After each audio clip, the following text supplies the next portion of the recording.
Good morning, everyone. A very warm welcome from the KRMU family to all of us present here today. We have an amazing webinar on business strategies coming in for you. We, of course, have Ashok sir with us. We have a very renowned personnel from the business facilities with us, and we have an amazing faculty with us who also takes care of business in the KRMU family. The reason why we are starting with this webinar today is, there's been a shift of time paradigm in the world, which was, of course, explained to me by Arora sir quite in detail, and it made a lot of sense that, years and years back, people were all about the government jobs. Everybody wanted to have a government job. Everybody was working towards them. Then came the scenario of MNCs in today's world. Everybody was running towards a job in the MNC field. And then the tables turned. That is when we started with the understanding of entrepreneurship and building up your own business. The government of India laid out a business plan for everybody. They told everyone that you could be the one who provides a job instead of getting a job on your own. So we decided to go ahead with that and do a live session for all of you in this case. We will be answering a lot of the questions that may be in your brains wandering around about how do I start my own business. As you all know very well, we take businesses, startups very, very seriously in the KRMU family. So we will present with the same. Now, I'll just tell you about the person who is going to be the main participant of the day, Mr. Ankur Dua. Mr. Dua has been working as a director and country ambassador for At&t India. He is an engineer by profession. He has 20 plus years of working experience in telecommunication and has been associated with organizations like Orange, Convergys, and At&t. He takes care of the sales teams. He's an ambassador. He takes care of marketing. And he is here to speak to us today all about different business strategies. On to you, sir. Thank you. Great. Thank you so very much. And good morning to all who are listening to us right now live. And thank you so very much, Jyoti ma'am, for the kind introduction. I cannot thank enough to KR Mangalam University for bringing this topic of business development strategies now. I think other than the Ukraine war and what's happening in our next neighbor countries, I think the next topic I would love to talk about and hear about more is the business development strategies. So thank you for bringing. I think that's the apt time. And I think, you will be really amazed if you are in India, how lucky you are when you are actually talking or thinking about business development strategies. And before we actually go into nitty-gritties about how you need to start up the business, what are the key things that you need to think of when you are actually doing the business, let me make a very candid disclaimer, okay? I am from a service industry, all right? It's been 20 plus years I've been in the service industry.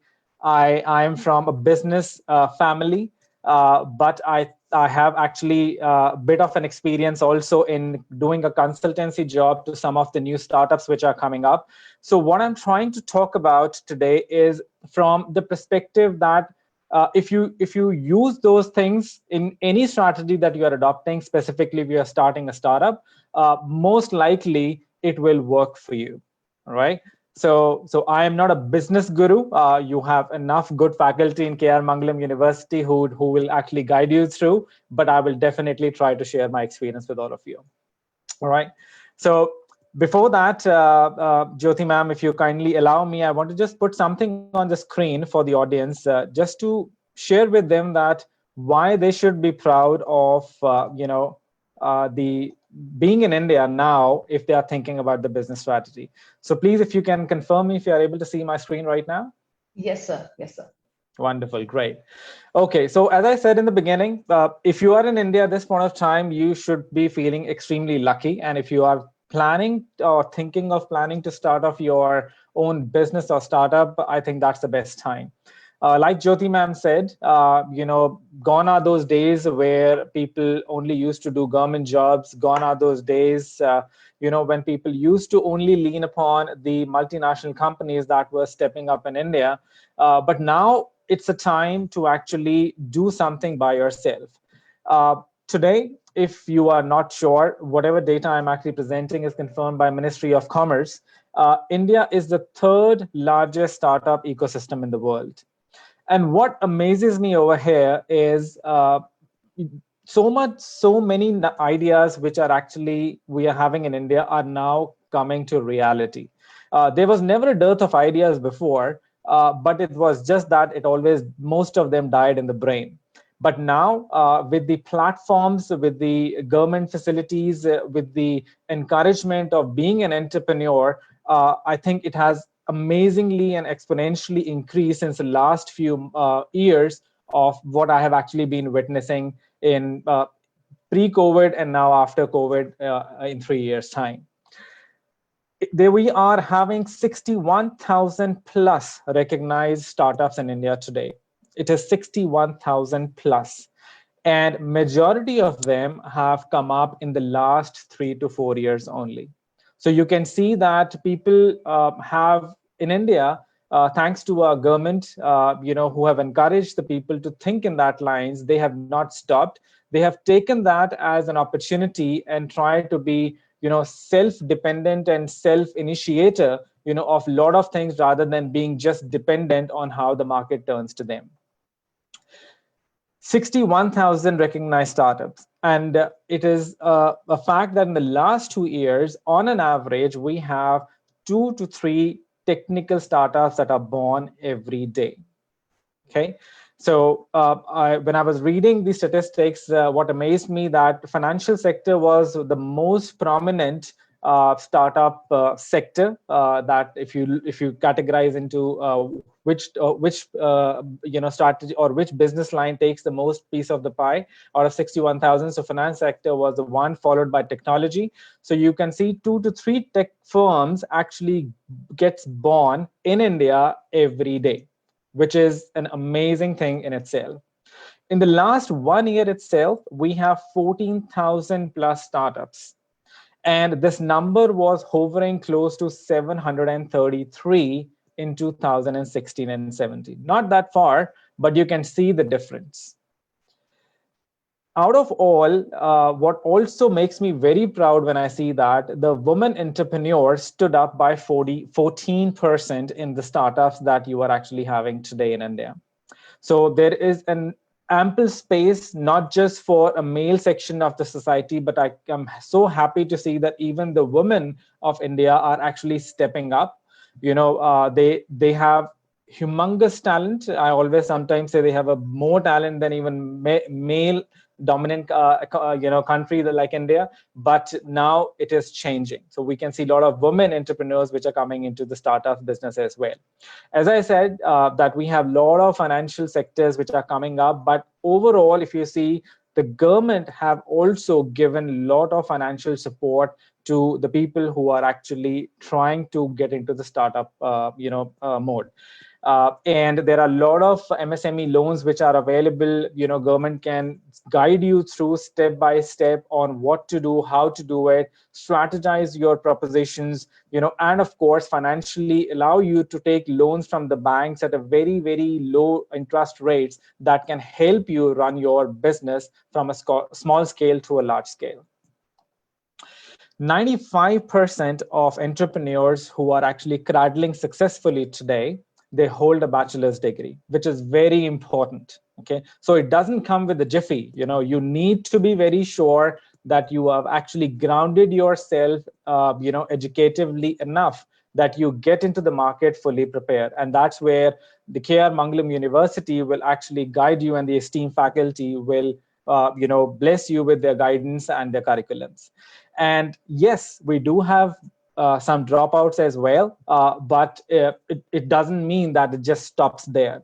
That we need to only get into a very high educational scale. We do have startups which are born because the people who have started the startups may or may not be that much of educatively that sound, but they have brilliant ideas to put in front of the consumers, which are sailing very well today. As of February, India has 88 unicorns. And if anybody on the call doesn't know what unicorn is, it is the company that has a valuation of more than 1 billion.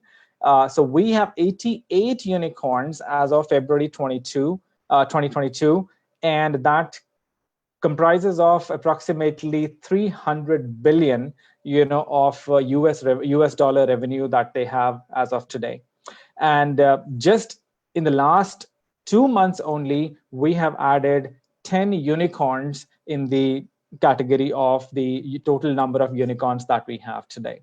So amazingly, it's not that people are just going into it, they are actually going full throttle, and they are actually scaling up to the benchmark of the valuation to some of the big industries as well, which is the MNCs of the world that currently have the valuation close to 1 billion or less even. Okay, but having said that, you still see 80 to 90% of Indian startups fail within the first 5 years of their inception. Okay, while it is fantastically a good platform, but if you see this figure of 80 to 90%, you can actually be worrying that the fate of your startup may or may not be looking that bright in the first 5 years when you start working on it. So it is utmostly important that you think before you dive into it, and you strategize your moves in accordance to how it needs to be, and take away the education, the guidance that your faculty, that your teachers, that your lecturers in KR Mangalam University will be guiding you, because everything will count towards the success of the new startup that you are getting into. So I hope that gives you a very sound perspective that why we are talking about this topic today, how the government is encouraging, and where in India as a country, we are standing in terms of the startups that we are actually having exponentially seeing that are coming up in the last few years. So Jyoti ma'am, back to you. I hope that makes sense to the audience Yes, on sir. the perspective. Absolutely, sir. Thank you so much for sharing those details with us. As a lecturer, I can tell you the very first thing that we hear from any student when we welcome to them to a new class is, why are you joining hotel management? The first answer is 10 years down the line, I want to open up my own restaurant. I want to open up my own hotel. If we ask students who are doing their BBAs or MBAs, the very first thing that they say is, someday I want to have my own company up and running, and I want to be the next Ambani of the country. I want to be the next person who invents the next Apple. Everybody is in that race right now. So what do you say are the skill sets of these people who end up becoming entrepreneurs, and how do they become successful in that area? Everybody wants to know the mantra, if there is something to it. Right. So let me just tell you, well, finding a business opportunity depends on various factors, in my view, right? And there is no one-liner that I can tell everybody on the call that they can just take away, apply it, and tomorrow they will become next Ambanis of India, right? But before we dive into, you need to first ask yourself why you want to do business. It's not that one fine day my neighbor was having a very fancy car, that's why I want to live that life, or whatever is your aspirations. But you need to be very clear about why you want to start your business. It is very important that you get an answer to that question which will make all sense, okay, and fits all the right objectives why you should do business. Believe you me, business is not everybody's cup of tea. Okay, it may look very rosy from outside, but possibly it's not that exciting when you dive into it. Okay, the key differentiator, how I see it, between a business and a service is, in business you run the show, and in service you are part of the show. Right, that's the key difference that you need to realize when you are running the business. But there are multiple pros and cons between business and service, and I don't want to get into that because that's not what the subject of the discussion is today. However, the important aspects, whether you need to do business or service, you should be successful in that. That's the key thing that you need to have at the end of the day. And some of the factors that increases the possibility of success, not the surety, the possibility of success, in my view, begins with, first, the area of interest. You cannot do business just of anything and everything, but you need to have some area of interest, educate knowledge of that field so that you know what you are getting into.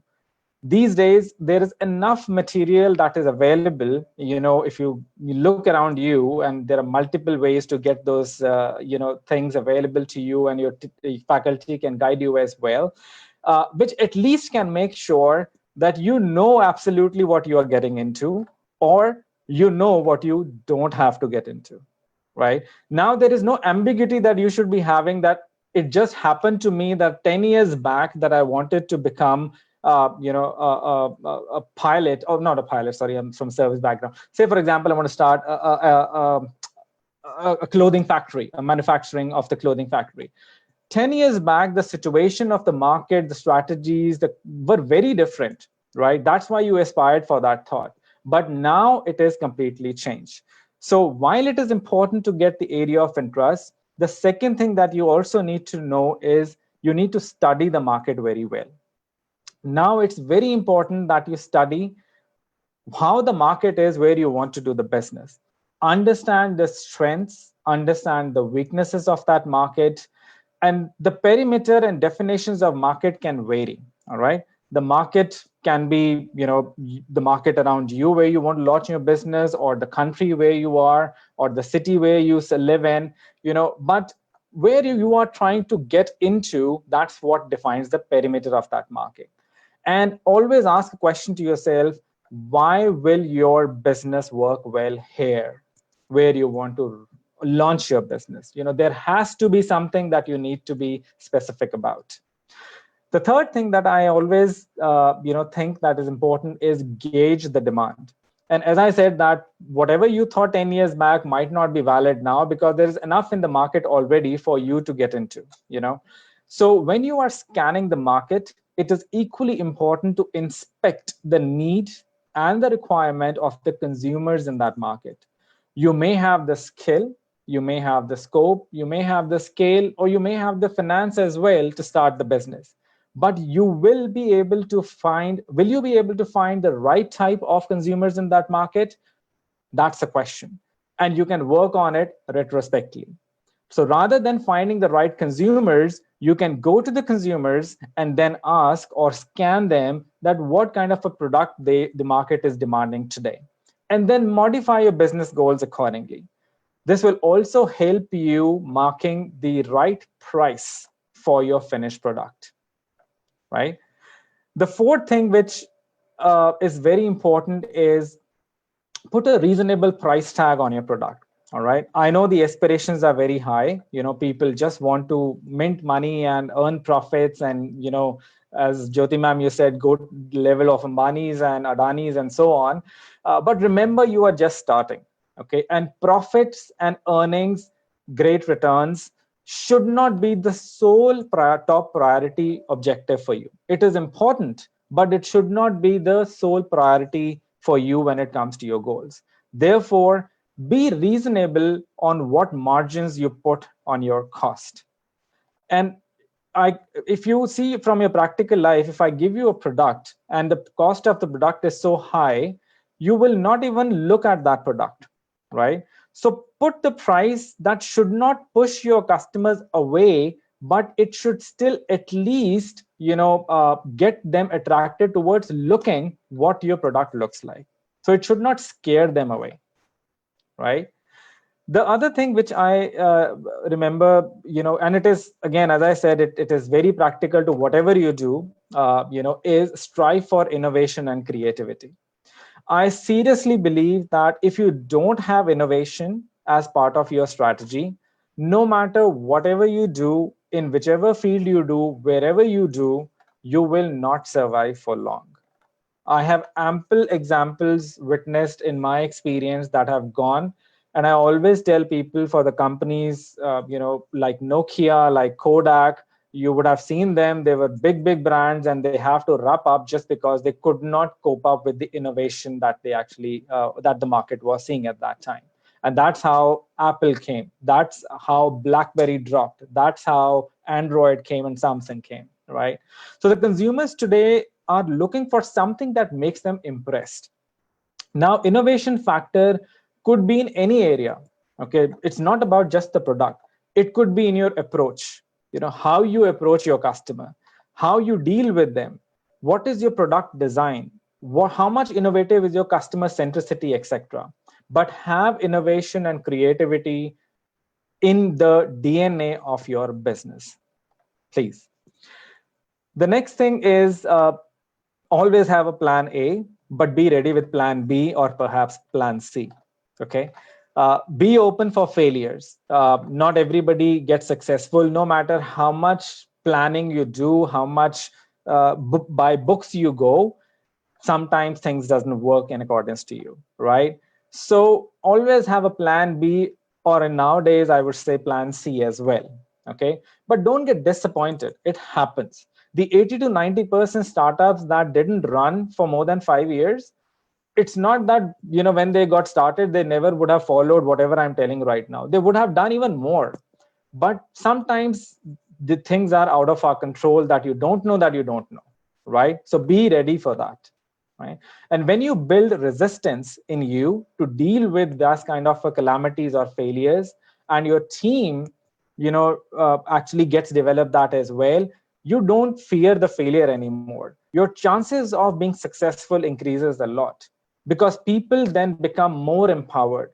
You will become more daring, you will become more bold, you will become more innovative, and you will be willing to take more risk as well, right?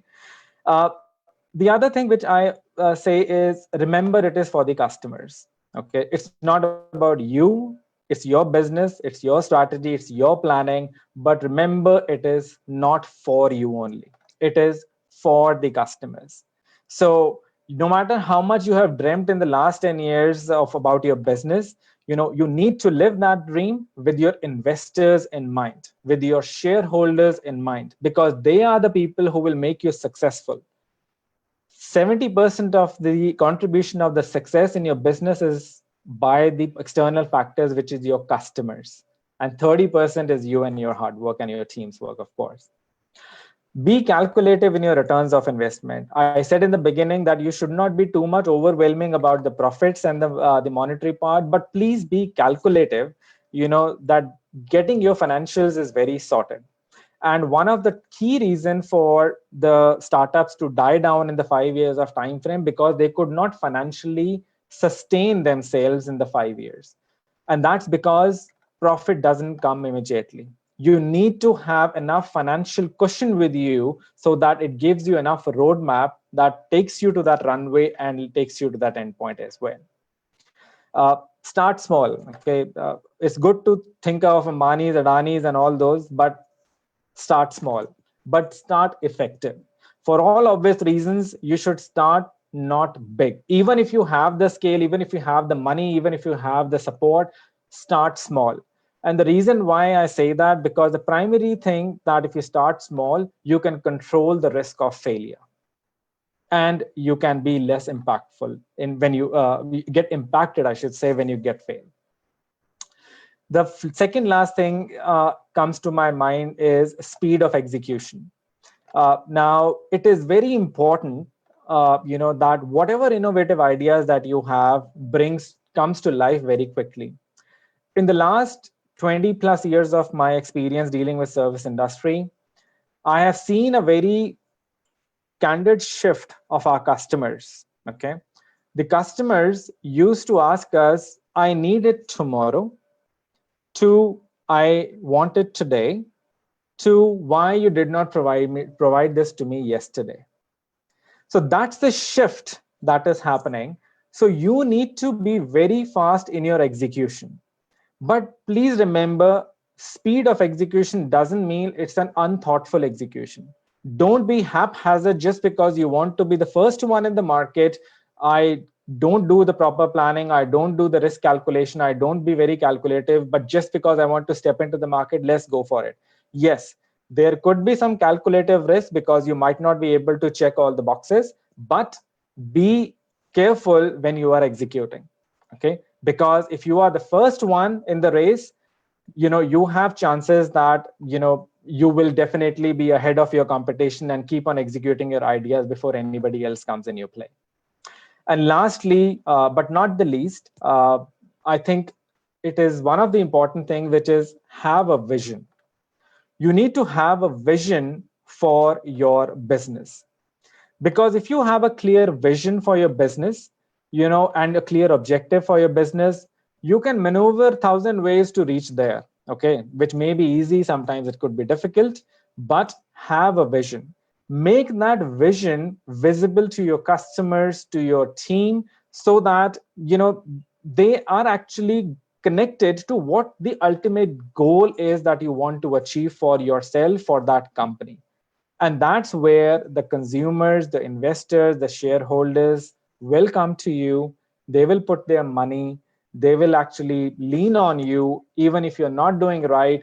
As long as they know that your strategy is good, your objectives are clear, and you have a bigger vision, they will still trust you. So I hope that makes sense, Jyoti ma'am. I know it's a long-winded answer, but those are some of the things which I personally believe that if it does not make success guaranteed, it definitely will create a high possibility. Very, very true, sir. When a lot of students, they step into the area of being an entrepreneur, they forget the fact that you're not going to get paid anymore. You are the one who has to pay. So hence, understanding that how long and how threatening or how scary the process can be is the way to go ahead with it. Because when you're sitting in a job, at the end of the day, you will get paid. While you're running a business, you may not get paid at all. You may just have to pay other people, right? Correct. So building on what you said about finding your customers and finding your competitors, so I wanted to ask you, how do I know who exactly is going to be my customer and who exactly is going to be my competitor, and how to work with them instead of going against them? Yeah, so that's a good question. And let me just first ponder upon who you should identify as your competitor. I think that's what one of the part of your question was, and then I will actually talk about the customer part later. So I think everyone around you should be your competition. Okay. Today there is no dearth of talent, there is no dearth of investors. I have seen in my industry, in telecommunication, where the companies which never ever we thought should be part of the telecommunication, they now are, just because they had the scale, they had the money. You can see, again, because you took the example of Ambani, they were a manufacturing of the oil to garments, and then to finance, and now they are into telecommunication as well, right? So anybody can be your competition. So that's how you should keep your mindset, right? A very different innovative idea is something that what you should be very clear with. Okay, because everybody is hungry out there. They will all be talking to consultants who have scanned the market, who have all the thought process that I'm talking right now, right? But a very different innovative idea is what will make the people attracted towards your business. That's number one. Second, sustainability. It's very, very important, because people can go into it with all the zeal, all the passion, but who stays into the game or into the war field for the longest time is the one who comes up as the most successful one who ran the business, right? Because he was able to keep up with the market, with the demand, and with the requirements of the consumers. So that's the other part. The third is return of investment, and of course, this is a key, because you cannot run the business for 5 years without making profits unless and until you have a good financial cushion, right? So you need to be very calculative in terms of, the return of investment. It is relatively very easy now to get into the stream of the business, as I said, and especially the one which you have never worked in, because that's what the investment can push you in very easily. If you have money, if you have investors, right? But what makes it very difficult, as I said, is how long you can run and grow it. That's where you will see a lot of mergers and acquisitions fail today, because the companies, they want to capitalize, they want to acquire anything which is booming, without the consideration how relevant that is today to the existing work that they might be doing for maybe 50 plus years. All right. So that is what is very, very important. But having said that, it doesn't mean mergers and acquisitions fail. We do have enough examples as well in which the companies have gone into the market, which they were never comfortable with, and they have become successful as well. And that's because they have put forward a very nice strategy, and that if you have a competitor like that, you will definitely are bound to face a tough competition. Okay. But what I'm trying to make a point over here is it is very easy to get in. Everybody can be a competitor, but please, it has to be a very thoughtful process and needs to be very thoughtfully done. Okay. And I recently read a very nice business 101 strategy that if you cannot compete them, buy them. Okay. So if you have finance, if you are good in your financials, and if you have enough backing and you cannot compete, you try to take over those companies. Okay.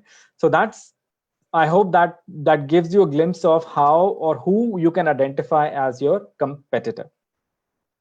Okay. Now let me just move the needle towards who can be your target customers, right?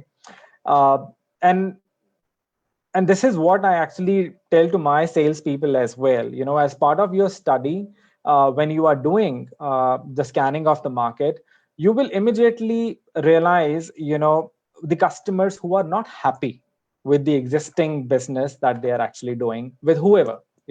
If I want to actually roll out my product to any consumer market, if I go to that consumer market, they will definitely tell me 10 things which they don't like about that product, which might be already there in the market. Yeah, it is good, but if it could be better like that, better like that, those are your brownie points.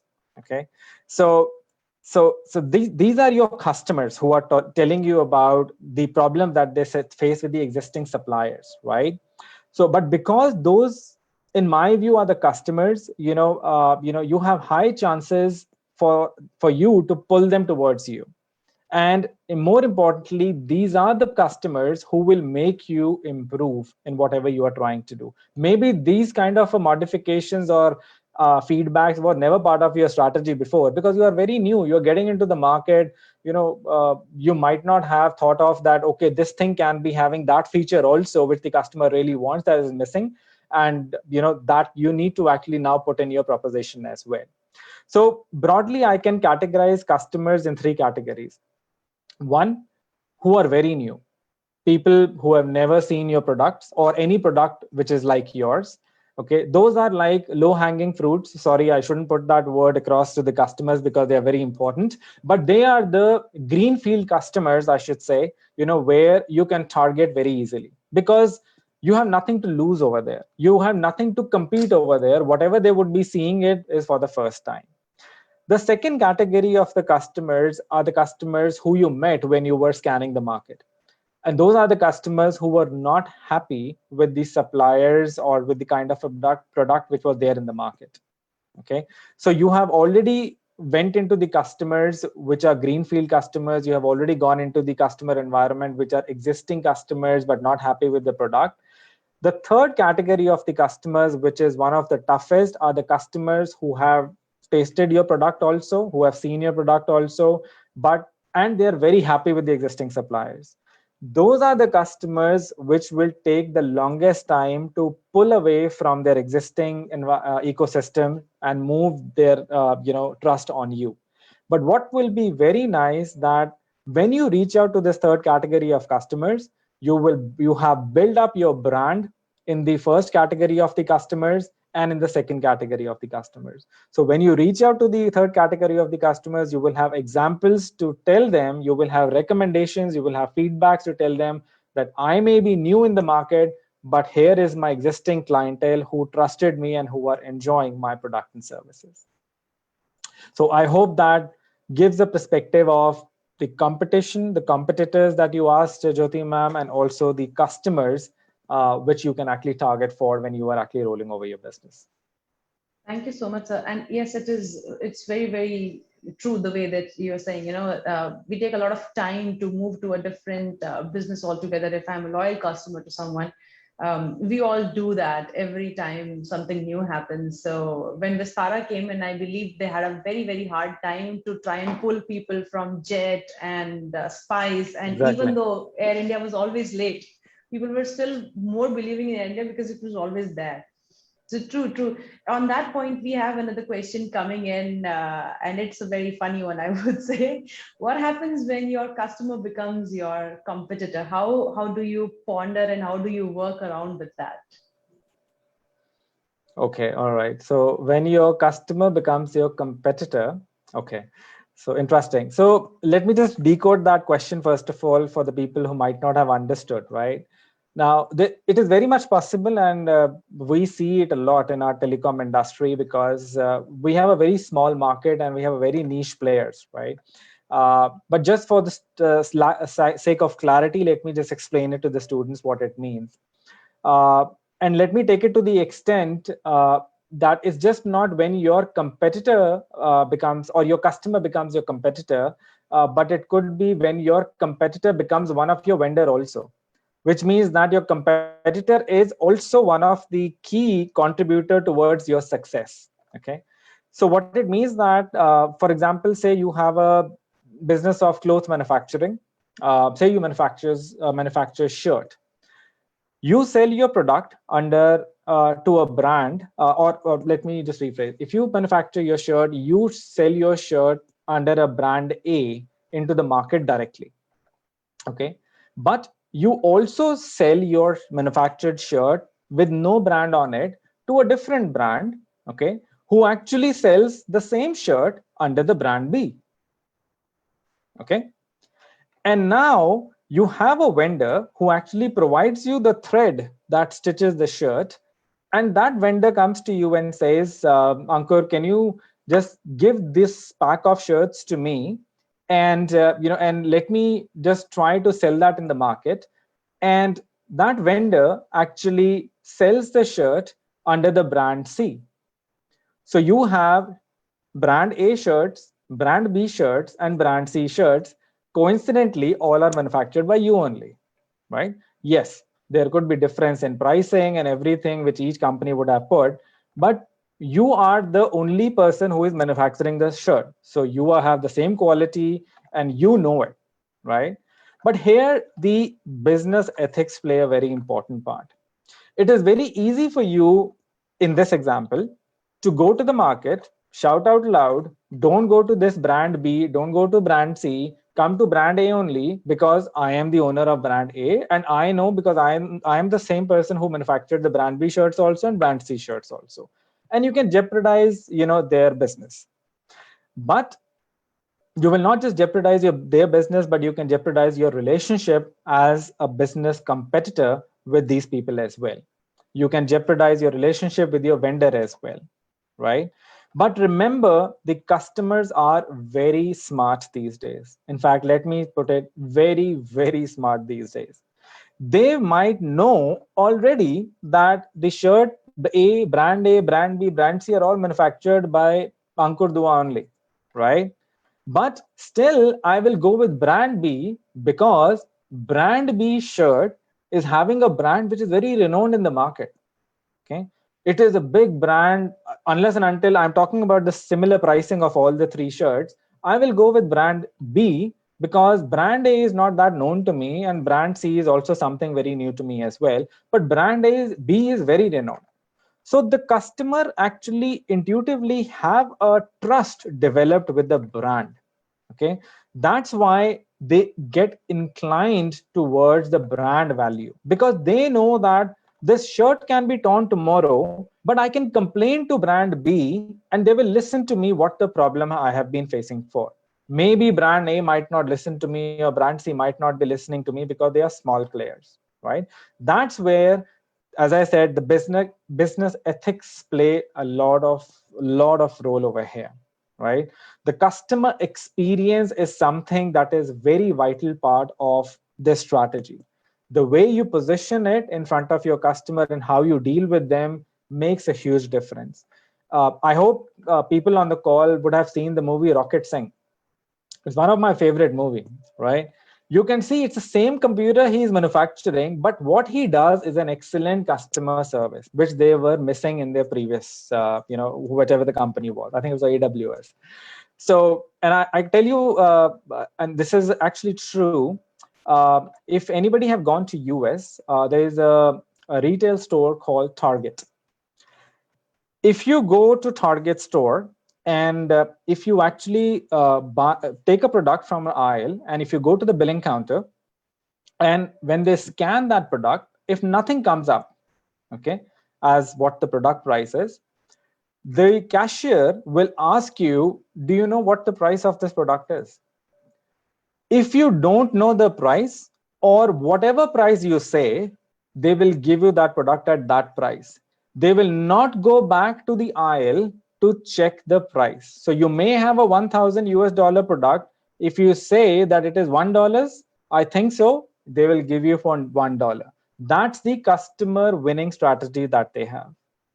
And let me also tell you another example, of a company called Rolls-Royce. I hope you have heard about this car, right? This company actually, if you have seen Rolls-Royce, there is a very thin line of a paint that goes along the doors of the Rolls-Royce outside, and that thin line of paint actually is done only by 2 people in the world. Okay, and that is done with hand. It is not a machine that does that. If they have sold Rolls-Royce to anybody in the world and that paint has come out, they will send that painter to wherever the location of the Rolls-Royce is, rather than them sending back the Rolls-Royce. So their strategy is, we go to Rolls-Royce, Rolls-Royce never comes back to us once it is sold. So remember, it is the customer experience that will win you, whether you have your competitor, customer becomes your competitor, or your vendor becomes your competitor. If you have a very niche strategy to wow your customers, nobody can overshadow you. So, and the examples were amazing to hear. I mean, that is what defines probably one company different from the other one, right? Now, as you were saying that you took an example of someone having a manufacturing unit who's sending the products out. So similarly, we can talk about vendors as well. We have a lot of vendors who provide us with their services. So what do we do in case a vendor has completely understood the way we do our business? They know our business plan now, and they end up becoming our competitors. And we're not at all able to find a similar vendor with a similar quality product as well. So how do we deal with a situation like this? Right. I tell you, it is a very good question. And when I was in the college, I had my intern training in a company called Hero Cycles. And when I met the owner of Hero, the chairman of the company during that time, he said, I am banned to go to China. And to me, it was like, okay, why? They don't like you, or you don't like them, or what the problem is? And he said, no. I went into their cycle plant one time, and I replicated the exact cycle plant in India. And they hate me for that, right? So it happens, it could happen. Your vendor, your visitor can pick up your recipe and just replicate that. But, they cannot replicate what's going on in your mind. They cannot replicate what you have thought for your business. They cannot replicate your strategies that you would have thought for your business, right? So if they have, it's very easy to copy the technology as as an example, right? It can be copied by anybody. That, like, we are having a video conferencing, we are having Zoom, we are having MS Teams, we have Cisco WebEx, and so on, right? It's the same video conference, right? But what makes an experience better is the user experience, how you get connected to it. That's why you actually go with one vendor or the other, right? So one part is the customer experience, which I've already spoken enough before. The other part is how you actually evolve your product during the time. Your vendor can have a very nice understanding that what is being made today is what he can replicate as is, right? But, if you are always in a constant thrive of improving the things, listening to the customers, getting into the niche of what the latest and the greatest is, and being very competitive in the market from the price level, the vendor can be your competitor for some time, but you will definitely overshadow that. But yes, if your vendor is as strategic like you, like Mr. Chairman of Hero Cycles at that time, you can have a vendor which is equally competitive as well in the market that he is playing. right? So I was given a very wise advice by one of my mentors is if you have an option to have become a fish in an ocean or a fish in a pond, okay, which is like if you want to become a small fish in a in a large scale of water or a big fish in a small scale of water, prefer to become a big fish in a small scale of water. Okay, that's how you should be starting, provided you have the capability of serving that small community where you are being seen as a big fish. Okay, so I hope that connects to your question. Very much, sir, very much.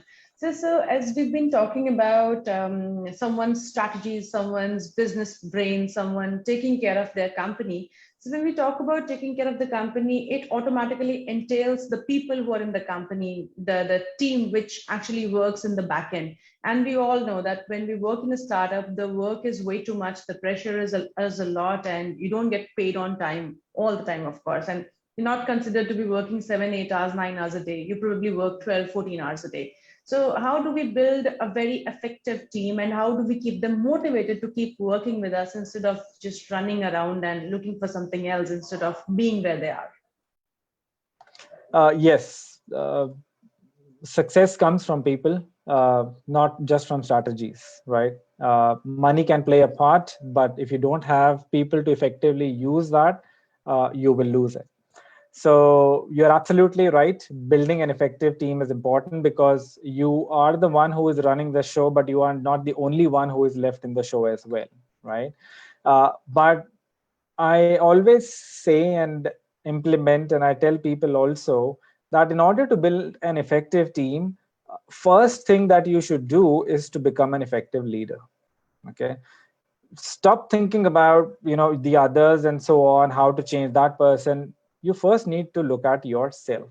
Okay, the top down matters. I want to give an example right now, but it will be politically not correct related to Indian politics, but that's what matters. If the top is good, even if your team is not that good, you're bound to succeed. But if your top level people are not having a right strategy, no matter how good your team is, you probably would not be that successful.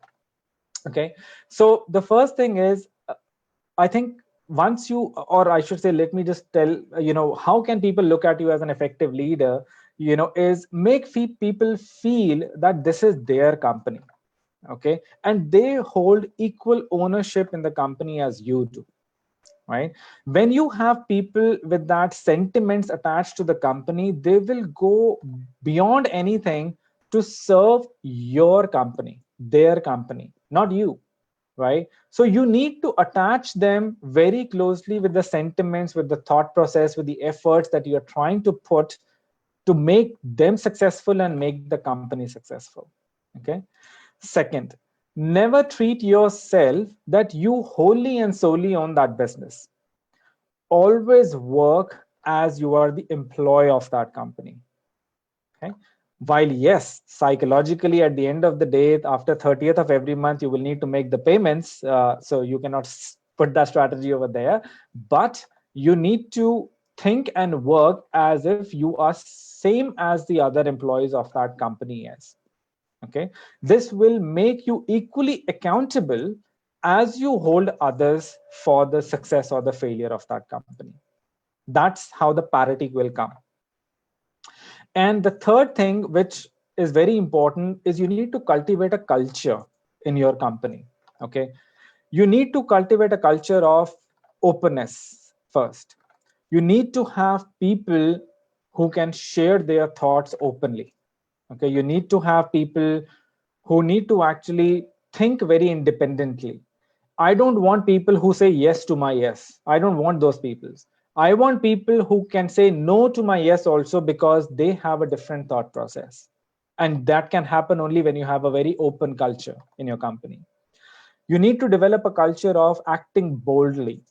You need to empower your people to take bold decisions, but bold educative decisions. You need to make the people feel being valued. Okay, don't ever lose the opportunity to make the individual feel valued. Remember, they have spent more time on work, as you said, Jyoti ma'am, 14 hours, 15 hours, and the traffic to commute to your office, then they spend time with their families.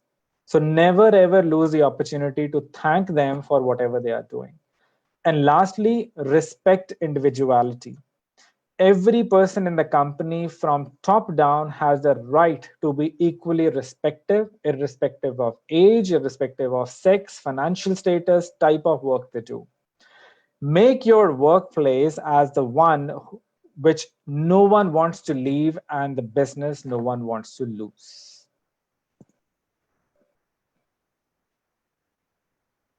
Now, those sound as some seriously beautiful golden words when you say something like, have a place where nobody wants to leave it, everybody wants to stay and stuck with you. So Yeah, when we talk absolutely. about businesses, we need to understand the term called as business development. Every day, we see the jobs of business development coming in to different profiles, specifically when it comes to startups. A lot of the companies which are already into the market, they don't use the word BD. They say the sales job instead of a BD because probably they already have a set up business for themselves. So how would you define a strategy for business development which works well for both the employee as well as the company and which delivers results to the company as well? How would you put that into a few words? Right. So some of them I shared earlier, but I'll put forward some thoughts again, which I think are very important to develop a business strategy. You need to actually think on a factor of sustainability first. So whatever you are trying to do, if I am coming to you, Jyoti ma'am, and I'm selling my idea that I want to start a business, you are an investor and I am the person who will be running the operations. I need to win that trust. I need to bring that confidence in you that I can actually, with your help, can sustain this business because it has A, B, C things very unique in that. I need to show you the confidence what this business will look like. Well, I now never call a term 5 years down the line because for me it's too far now. So how does it look like 1 year down the line? Right. So that's the kind of the picture that you need to show the people who are trying to close to you in terms of starting your business development goal. Right. Secondly, you need to have a very strong handling strategy of your customers. Why people should come to you. That's the question that you should ask every day when you wake up from the bed. Okay. Why customers should buy your product. And that's the same thing you need to end up explaining to your customers again and again and again, and they might still ask you, that's good, but still why? Right. So you need to come up with a very strong strategy that people can immediately correlate, immediately link to it, and immediately can believe you that yes, this is the company, this is a business development strategy that I want to go with, and if you start up with that startup, I will definitely put my money in that. Right. uh, the third thing is you need to develop a lifeline. Okay. I always tell people you can have 5-10 products, but focus on one product that will become your lifeline. Okay. That product will earn you enough that can run you the money that you need for the other 4 products that you are manufacturing. Right. So even if your 4 products are not working well, the first product which you have made as a lifeline will be the one that will make your business running for a long time. So make sure you actually build your lifeline. Thirdly, be open, and fourthly, sorry, the be open for conflicts of interest. It is not always you are right. It is not always everything what you said works. Right. So please make sure that you are to open to inputs from your competitors, open from inputs from your customers, inputs from your investors, and listen to them. And lastly, what I always say that listen to your customers, or I should say stay very close to your customers. Okay. These customers will guide you, will tell you, hear them what they say, and listen to what they don't say. That's very important. Again, I remember the example of Rocket Singh where he actually turns the page and he says, if you can't read upside down, you are blind if you are in sales. Right. So that's the kind of a strategies that you need to adopt. And that's how I see the business development comes into the play, rather than just having a salesperson tag or a service person tag associated with it, because you are thinking holistically. Very true, sir, very true. And just as a fun fact, when we talk about the strategies of telling our customers to come to us, this is how it happens in the university as well. We keep on telling the students to come to the class and they keep on saying the same question, why? Why? Why? We keep on answering the same whys to them as well. So Right, moving on, right. we just got another question. Someone is asking what all marketing strategies an entrepreneur can follow to expand their business, maybe in the city-wide area or maybe countrywide as well. If you could shed some light on the same thing. Right. Marketing strategies. So, and I would really humbly request the KR Mangalam University faculty as well to please encourage your students, which you may be doing it today as well. Learn the art of telling your story, whatever that is. You need to be very innovative, very nice in telling your story, because people will only then listen to you. You need to catch consumers, customers' attention, because they have so much in front of them, why they should halt to listen to you only. So that skill set of telling your story is, I think, one of the niche thing that you need to have in your marketing strategy. The second thing is, make sure you bring your products to the right audience at the right time in the right way. Because right now, there are ample number of ways to reach the public. Thankfully, it has become very easy, right? So you need to adopt to that, but this strategy can actually work against you as well if something doesn't go well. So be very careful that you are targeting the audience with the right product at the right time in the right way. The third thing, as I said in the earlier conversation as well, that it's not just about you, it's about them. Okay, if they will win, you will win, not otherwise. Okay, remember that. The fourth thing is, seek feedback and implement the changes in accordance. As I said, don't let it go from one side of your ear and come out from the other side of the ear, because you are very confident that your product is superb and it will not fail. It's not like that. Remember, you are not the only one, but be proud that you are one of the kind. So, and that's what you need to make others realize as well. So if you follow these marketing strategies, if you have those in with you when you are stepping out of your office and speaking to the people, I think that will definitely make it a good step towards your entrepreneurship and towards expanding your business. Thank you so much, sir. So we understood a question from our students as well when it comes to, as you were saying, that, talking about your story, telling your story. We do that quite a lot here. We just had an entrepreneurship where everybody was supposed to give out their ideas and everybody was supporting their ideas as well. That why do I want to do this, what I'm trying to do. So when it comes to making ideas and moving into the industry, we specifically in hotel management tell the students that before you dive into making a restaurant of your own, work in the industry, understand the industry at least for 5 to 6 years, because it is very expensive when you want to run a restaurant or even a kiosk of your own, because you need to understand what the industry requires and how much money and effort has to be put into it.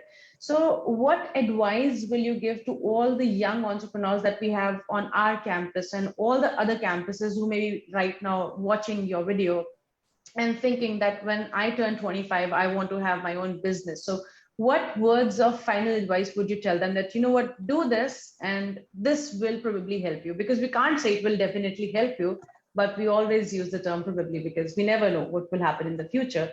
So what would you tell them? Perfect. Yeah, this is not a golden mantra, definitely, as you said, but if you are diving into it for the first time, first of all, please feel lucky that today you have courses like these, where the universities are teaching you a lot of things in advance, which probably people have learned through their life experiences, right? So with that, you need to be, number one, be smart in your thought process. Okay, ideas comes to everybody. Okay, you need to be smart which idea you need to pick up, when and how. Second, be calculated. Be calculated with whatever you are going to do, be that be in your strategies, be that be in your proposition, be that be in your finances, how you're gonna implement that.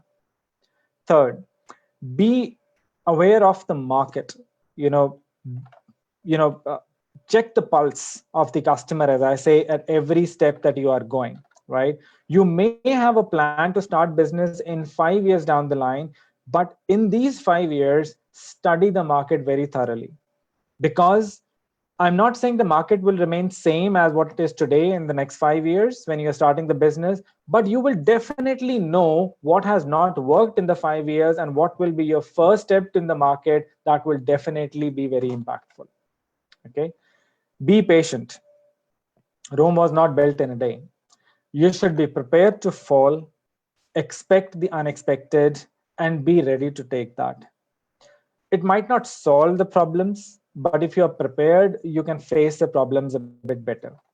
I remember I took one session on time management with KR Mangalam University, and I say that on that as well. Give time some time. Okay, so be ready to be patient. The fifth thing, sorry, is have a very good analytical skills. It is very important these days. When I talk about being calculative, being strategic, you need to adopt that skills very carefully in whatever you are doing. Okay. The other thing is, don't be afraid of taking risks, but of course, calculative risk. It might seem awe when you are thinking about it now, but you need to make sure that you are actually taking calculative risks. Uh, Whether you are starting a new business or taking some legacy business, if you have your family business, always endeavor that your inclusion will result in some value add into something positive. Don't just go there and be part of the game. Okay, do something that adds a value add and people feel your presence in a positive way. Remember, you are part of the system and not the system itself. Okay, so be humble on that part. Get your fundamentals very clear. Please, whatever you study in the university, whether you study in the market, whether you study by yourself, get your fundamentals very clear, because they will never ever let you down if you have your fundamentals very strong. In business, believe you me, practical situation may look very different than what you read in the books. Your customers can be as aggressive as you never have thought of. Your competitors could be as bullish as you could have never ever thought of, right? So be ready to face it, but believe in you. Believe in the points that I'm telling you, that I have discussed in the last few minutes. As Jyoti ma'am said, it might not guarantee 100% success, but your possibility of being successful would greatly increase. And last piece of advice before I hand it over to Jyoti ma'am, guys, whether you go for a business or a service, please try to do what you love, or else make sure you fall in love what you do. If you cannot do both, probably it's time to make a shift. Thank you so much. Thank you, sir. I can see Mr. Arora smiling back there in the corner. I know sir has a few points to add to it. So please, if you could join in the conversation. I have been simply jabbed by what was being discussed, right? And I was viewing my own life, reflecting on my own life, how I had been doing, though in the service field. But what I see today is the youth has so many wonderful opportunities, and they are being told well before in advance. We were never told like that. We were never briefed like that and all that. So what I see is that, like the things Mr. Dua was referring to, you have to have the leadership qualities. You need to be a good researcher, right? Right? And you need to have perseverance, okay, to continue and all that. And most important all is, you need to love what exactly you are doing. So these are some qualities which one does not develop overnight. They do not come to you, like today, this after one class, you have this quality, or after second class, these are to be, learned, acquired, and then retained and evolved over a period of time through your own experience. But definitely universities give you that, what do you call, the raw material, I would say, to build upon, right? So we are very fortunate that we had such a wonderful discussion today. And Mr. Dua, being from that field and being so much experienced, right, brought in the experience of his life. Thank you so much, Mr. Dua, for bringing us a rich experience of your life. And I'm sure my students are definitely benefited from it. Right. Thank you. So we in the university are trying to give the best of the best raw material, as I said, right? So now I'll request Heena ma'am to lead us in a way. Now I can use this term, right? To understand very clearly that how our university takes care of students so that they can develop that kind of acumen which Mr. Dua was talking about. So once again, Dua sir, thank you so much. It was really wonderful. Great learning experience. And now thank over you, Ashok. to Thank you, sir. So, okay, so before I start with the university presentation, I have a question since I belong to the management field only. We all have heard about with students from things like we want to start their own business, we want to have a startup, we have to work, we want to become an entrepreneur. But my question is, from where they can get funds at initial level? They just don't have that much investment. So from where they can get funds? Okay, so this is a very practical problem, and you need to be very much blessed if you are coming with your family business and a lot of financial strength, right? But what will make people invest in your business is your ideas. Okay, you don't need financial support to generate good innovative ideas.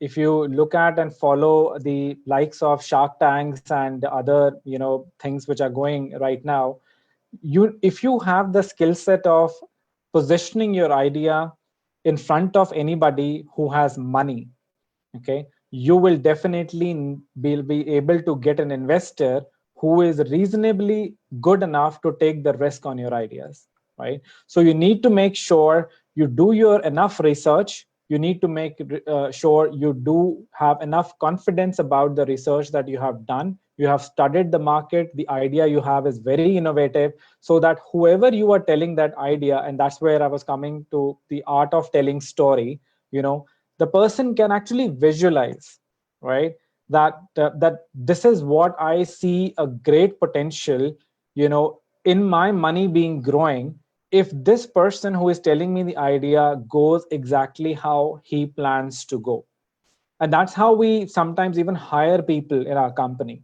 We don't hire people in our company because they are very skilled, they have a lot of certifications. We hire people, especially I hire people in my company, who have the zeal and a great thought process of how they're going to do things in the future, right? So if you have a confidence in that, you can win the investor, and that's what will bring you money. Okay, thank you so much, sir.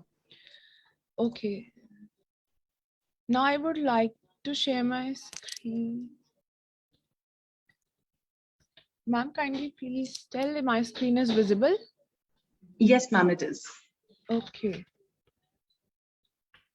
because the other PPTs are repairing, to make it full screen. Yes, sir.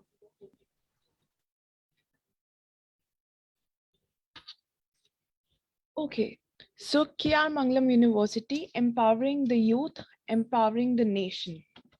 KR Mangalam University is a campus of 26 acres and 12 schools. We are a family of 150 plus faculties and 3,000 students. The university believes in industry integrated curriculum and have tie-ups with foreign universities and institutes as well.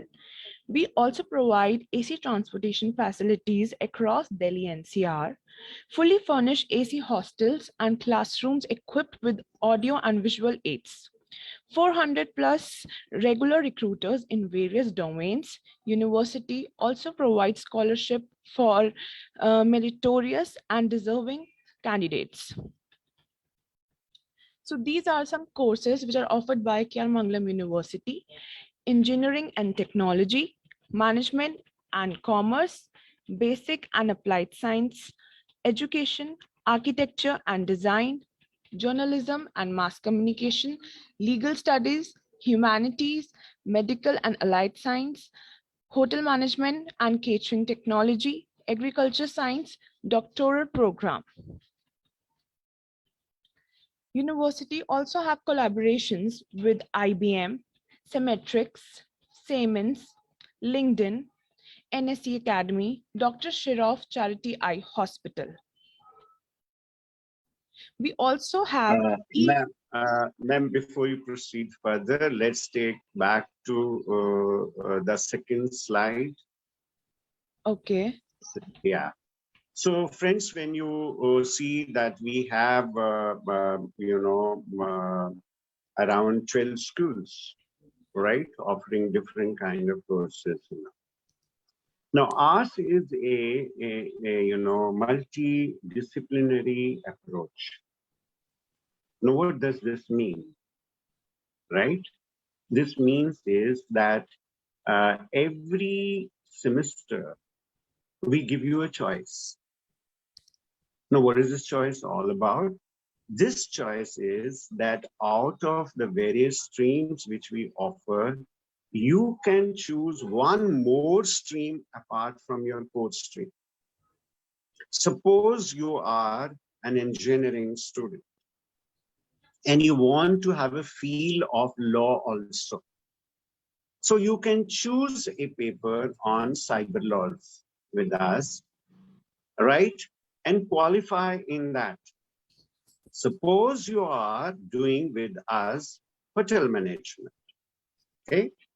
And you are interested in organic farming. So you can choose our paper from our agriculture department, right? So this is how we ensure that you are not only a master of very specific subject, but we take care of your interest. So when you have wide range of interests, very naturally, you can decide which interest you want to use as your career, as your future prospects. Remember, we are not talking of hobbies alone. To take care of that, also we have so many facilities in the university, but we are talking of wide-ranging interest, right? Earlier it was like this, that you enter into the field of psychology, and yet you are interested in something else also, right? But you are never given an option. But our university gives you these kind of options, right? So can we go to the slide on, next slide, please? Yes, sir. So when we, we are a constantly evolving university. When we say evolving university, it means we are adding new schools. Simultaneously, we are adding to our curriculum. So every year we are revising the curriculum now. And this is being revised, getting information and input from the industry, so that when you graduate out of the university, you are not in a high drive field, you know.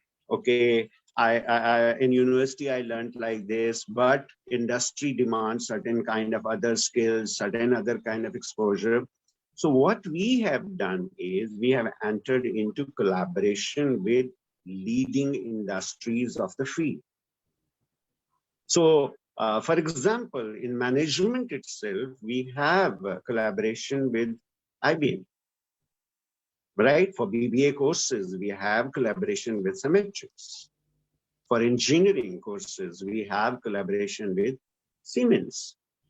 Now, what does this industry academia collaboration mean and how does it help you? Right? So this industry academia collaboration is bringing industry closer to you. So while studying in the university itself, you have a chance to visit the industry and industry people coming to the university to teach you. So what we've done is, apart from the regular university courses, we have courses, papers designed by the industry itself. And once you acquire those papers, we call them badges, they are internationally recognized. So you have every chance of getting a job anywhere in the world because you are qualified like that. You have earned those kind of credits. So we go to the next slide. Next slide, please.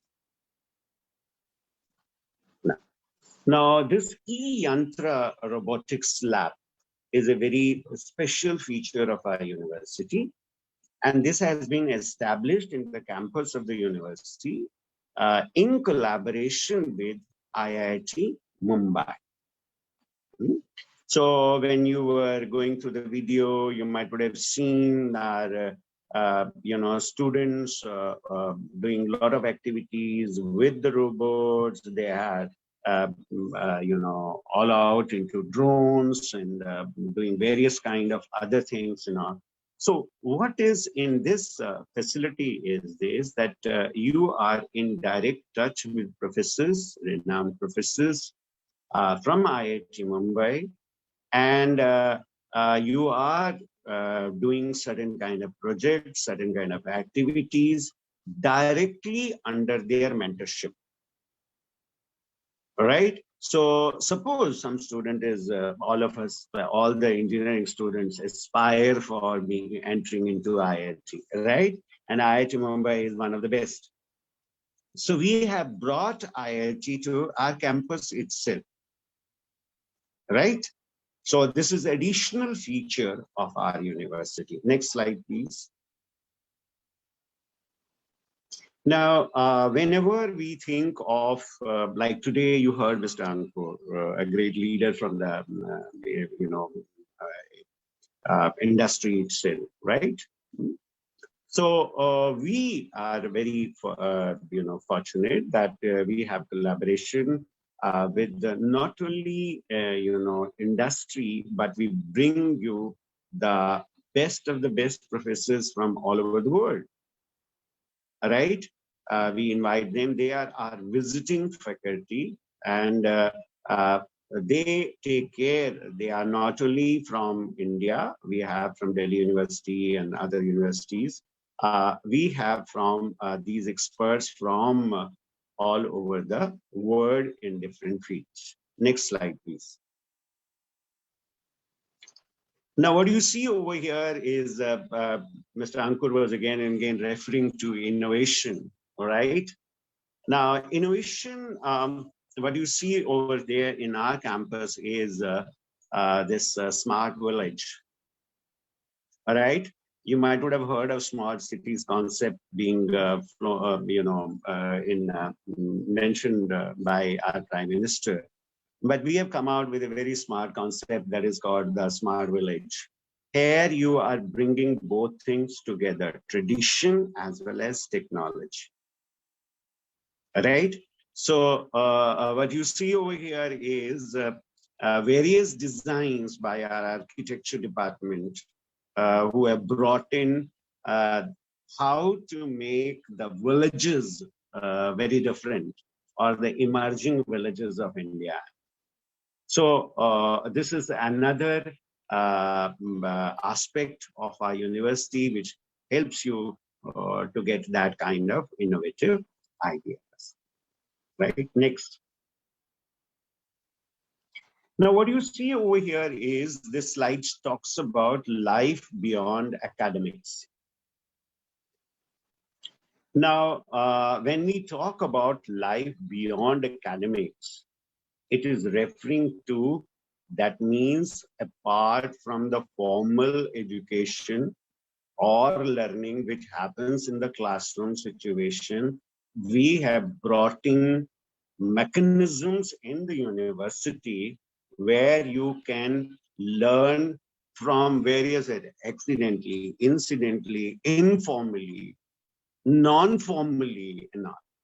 So learning from the community is a very important aspect, or taking the learning what you learn in the classroom to the community isn't. So this is covered under our community connect. Mr. Ankur was again and again referring to know your client, know your customer, and they are the best one. And when you go to the community, you understand for whom you are learning, right? For whom you're going to create new products and all that. So this is how we ensure through our industry connect, through our community connect, and through a plethora of clubs and societies we have. Mr. Ankur referred that you must be able to tell your story in the best possible way. And that comes when you develop those kind of communication skills. And we have those facilities where we give you chances to convey what you really want to convey through various clubs and activities and all that. Then the best part is this, the mentor-mentee program. You see, in the what is very important is a hand-holding right from the very beginning itself. So what we see is when you enter the university, you are entering from a very different field, different life itself in the school. School life is very different, right? There, the teacher is all the time with you. Here, you have to take initiative. You have to do many things, right? Of your own. You have to create knowledge. You have to make presentations and so on and so forth. So what we give you is that to 10, 15 students, a faculty is attached. Who is there? Who is your mentor? Who answers your problems, issues, help you to sort out that this is the way you have to appear in an interview, how to take care of your manners, how to answer, how to address, okay, how to dress itself and all that. You have to write a letter of intent and all that. So how to do this? This is what is covered under your mentor and mentee program.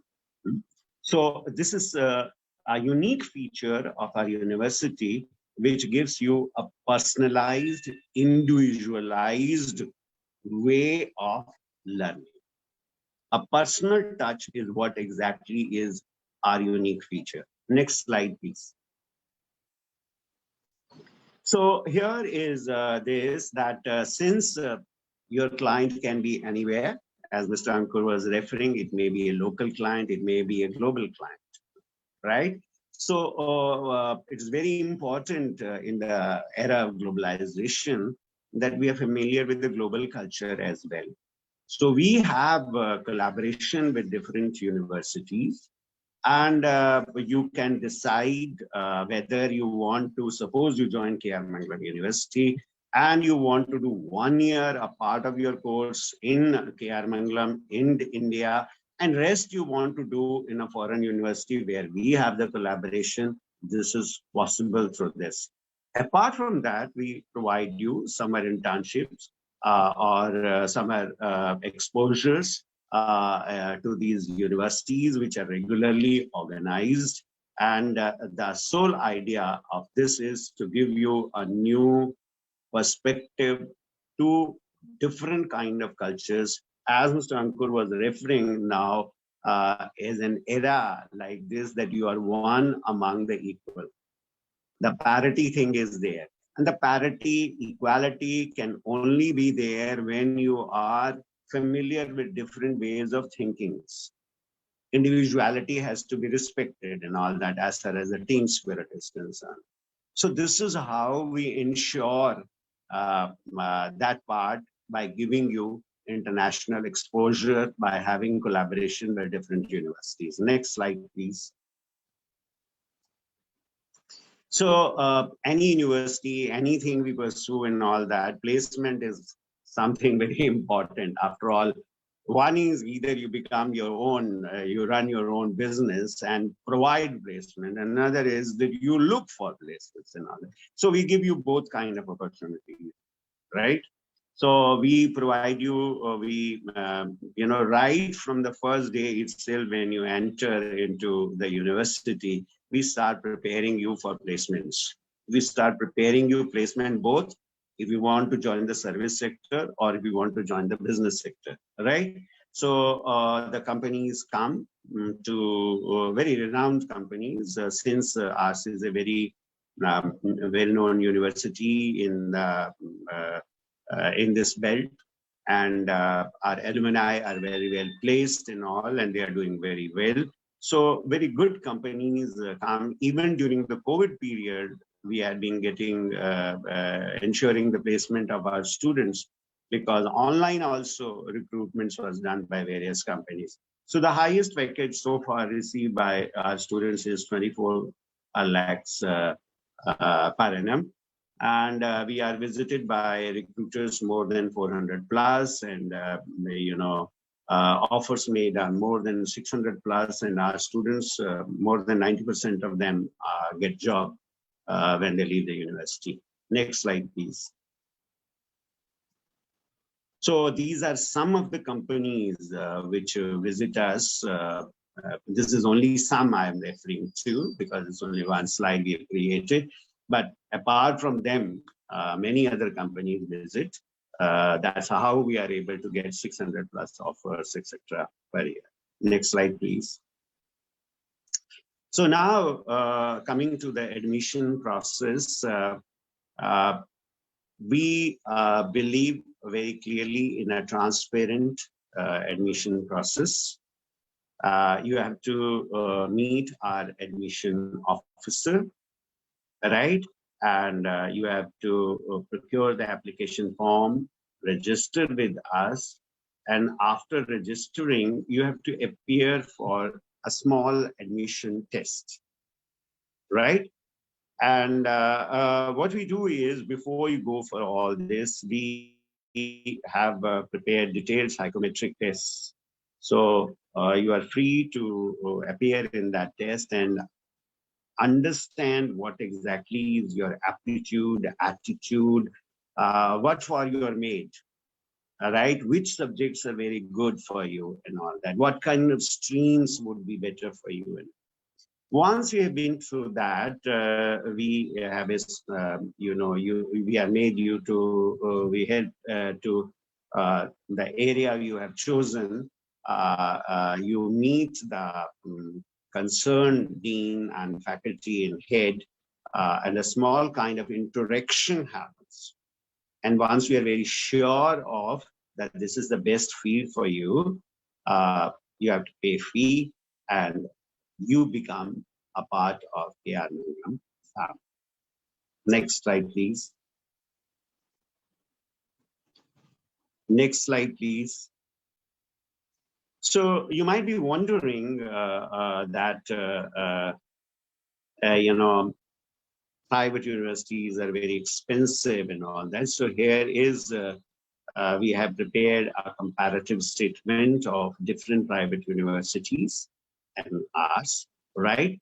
So for our technical courses ranging from 4 to 5 years, what you see is various universities are charging 1,75,000. But whereas our charges are 1,40,000 only. And for non-technical courses for 3 years, if you see KR Mangalam is only 110 and rest are spanning from 125 to 130. Right? So it's a very reasonable fee structure which we have. Next, please. Now, what you see over here is the kind of scholarships which KR University offers. So we have a range of categories which we cover. We cover sports category. We cover,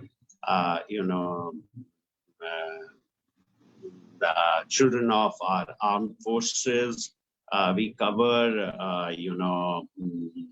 what you call meritorious scholars who score more than 90% marks. We give 100% to them. And then to the siblings, there is an offer of 15%. And of course, to KR Mangalam students, there is a special offer. Next, please. Well, that's a thank you slide, right? And you can take last slide, please. Last slide, please, Heena, ma'am. Last slide, please. Last. You can take a screenshot of this. It covers our number. It covers our mail address. So we are just a call away. You can call us on 011 488 4888, and we will address any kind of query of yours. The best thing is this, now university is open. You can visit us. You can see our labs. You can meet our faculty. You can meet the students and understand what for we stand. And based on that, decide which stream you want to go and whether you want to choose us or not. But we definitely look forward in the campus and be with us. And we want to be your partner to take you further, not only into business, placements, industry, but we want you to be a lifelong partner so that we together can work for the benefit of the youth which are coming in future. So thank you so much for joining us today. Thank you so much, Heena ma'am, for preparing such a wonderful slide, right? And thank you so much, Jyoti ma'am, and my special thanks to Mr. Ankur. And I would fail in my duty if I don't thank, my participants. So thank you very much. Thank you all for joining us today, right? And we look forward to meet you again and again. Thank you very much. Thank you, sir. Thank you. Thank you so much. Thank you, sir.